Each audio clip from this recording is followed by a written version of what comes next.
Voilà, chers internautes ñu nuyu leen bu baax a baax jaajëfal leen ci ànd bi ngeen ànd ak ñun ci biir Sans Limites TV ñu seq waxtaan ci greffier yi ginnaaw Ngagne Demba Touré mi demoon exil mujjee ñibbisi ñu daal di koy yoon lancé mandat d'arrêt international moom nag démb la ñu jot ne daal dinañu koy teg loxo tey jii ci suba ginnaaw sax kàddu yi nga xam ne du ministre de la justice yëkkati woon na ko tax na nag ñi nga xam ne ñoom la bokkal corporation muy greffier yi gis nañu sànq la ñu groupé woon ci buntu juge boobee di Mamadou Seck ñëw nag ñu seq ak waxtaan kenn si ñoom mu daal di ñuy wax rek lan moo ko waral ak yan plan d'action la ñu nar rek daal di def ñu ngi lay nuyu nga présenté wu pour ñu lay seetaan.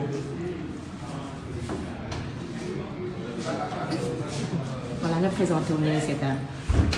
jërëjëf man la maître Ibrahima Sarr président amical des greffiers waaye balaa ma tàmbali aussi bëggoon naa fàttali ne amical la du syndicat. Donc, plan d'action, en réalité, un plan de syndical amu fi li fi am mooy te dañoo toog ba dëgg na suñu camarade suñu collègue Ngagne Demba Touré waa division des investigations criminelles ñuy wax DIC dañ koo arrêté. dëgg na dëgg nañ ministre garde des Sceaux ministre de la justice bi ko seen naataango yi dëmb si conférence presse bi amoon joxee laaj boobu noonu li mu wax dafa ne il y a un mandat d'arrêt contre lui.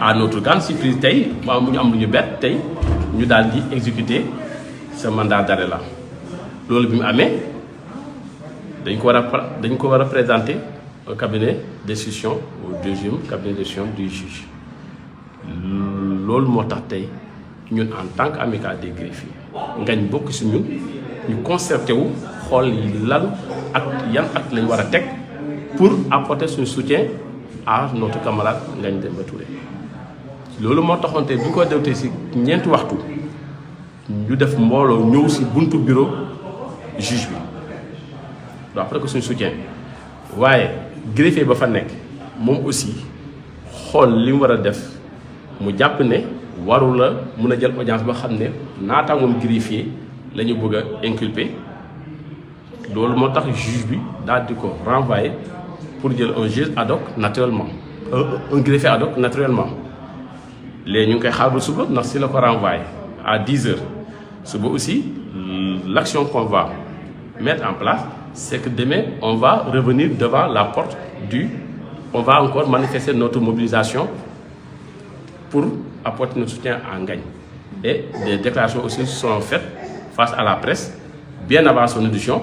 Après aussi l'audition, on verra ce que le juge va prendre comme décision et on va y apporter des déclarations. Merci beaucoup. Résumé en français. Oui, un petit résumé en français par rapport à ce qui s'est passé. Oui, pour résumer en français, je pense que je parle tous en wolof, mais beaucoup de choses je le dis en français quoi. Mais c'est pas grave. Pour juste rappeler que je suis maître Ibrahima Sarr, le président de la brigade des greffiers. Oui. Et la nouvelle est qu'aujourd'hui, tout le monde l'a appris en même temps que nous, que Ngagne Demba a été arrêté par la division des investigations criminelles suite au mandat d'arrêt qui a été lancé contre lui et dont le garde des Sceaux en a fait hier, en a parlé hier face à la presse. Et naturellement, Ngagne appartient à la famille des greffiers. Nous lui avons apporté notre soutien indéfectible. Ceci étant, on a été à la porte du deuxième cabinet parce qu'il devait être entendu à 16 heures.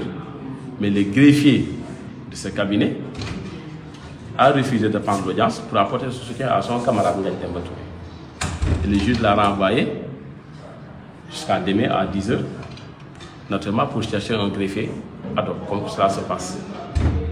Et le plan, l'action que nous avons mise en place, c'est quoi? C'est d'abord demain que tous les greffiers se mobilisent avec leur robe et venir apporter le soutien à Maître Ngagne Demba Touré.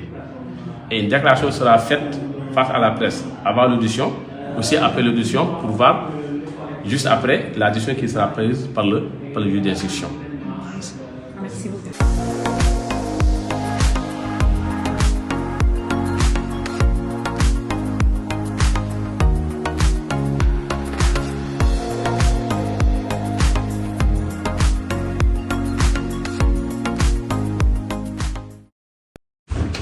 jërëjëf man la maître Ibrahima Sarr président amical des greffiers waaye balaa ma tàmbali aussi bëggoon naa fàttali ne amical la du syndicat donc plan d'action en réalité un plan de syndical amu fi li fi am mooy te dañoo toog ba dëgg na suñ camarade suñ collègue Ngagne Demba Touré waa division des investigations criminelles ñuy wax DIC dañ koo arrêté dëgg na dëgg nañ ministre garde des Sceaux ministre de la justice bi ko seen naataango yi dëmb si conférence presse bi amoon joxee laaj boobu noonu li mu wax dafa ne il y a un mandat d'arrêt contre lui à notre grande surprise tey mu ñu am lu ñu bett tey ñu daal di exécuter ce mandat d'arrêt là loolu bi mu amee dañ ko war a présenter au cabinet d'instruction au deuxième cabinet d'instruction du juge loolu moo tax tey ñun en tant qu'amical des greffiers Ngagne bokk si ñun ñu concerté wu xool lan ak yan ak lañ war a teg pour apporter suñu soutien à notre camarade Ngagne Demba Touré loolu moo taxoon tey bi ñu ko dewtee si ñeenti waxtu ñu def mbooloo ñëw si buntu bureau juge bi do après que suñu soutien waaye greffier ba fa nekk moom aussi xool li mu war a def mu jàpp ne waru la mun a jël audience ba xam ne naataangoom greffier la ñu bëgg a inculper loolu moo tax juge bi daal di ko renvoyer pour jël un juge ad hoc naturellement un greffier ad hoc naturellement léegi ñu ngi koy xaar ba suba ndax si la ko renvoyer à 10h suba aussi l'action qu'on va mettre en place c'est que demain on va revenir devant la porte on va encore manifester notre mobilisation pour apporter notre soutien à Ngagne. Et des déclarations aussi sont faites face à la presse, bien avant son audition. Après aussi, l'audition, on verra ce que le juge va prendre comme décision et on va y apporter des déclarations. Merci beaucoup. Résumé en français. Oui, un petit résumé en français par rapport à ce qui s'est passé. Oui, pour résumer en français, je pense que je parle tous en wolof, mais beaucoup de choses, je les dis en français, quoi. Mais c'est pas grave, tout juste rappeler que je suis maître Ibrahima Sarr, le président de l'amical des greffiers. Oui. Et la nouvelle est qu'aujourd'hui, tout le monde l'a appris en même temps que nous, que Ngagne Demba a été arrêté par la division des investigations criminelles suite au mandat d'arrêt qui a été lancé contre lui et dont le garde des Sceaux en a fait hier, en a parlé hier face à la presse. Et naturellement, Ngagne appartient à la famille des greffiers. Nous lui avons apporté notre soutien indéfectible. Ceci étant, on a été à la porte du deuxième cabinet parce qu'il devait être entendu à 16h. Mais le greffier de ce cabinet a refusé de prendre l'audience pour apporter son soutien à son camarade Ngagne Demba Touré. Et le juge l'a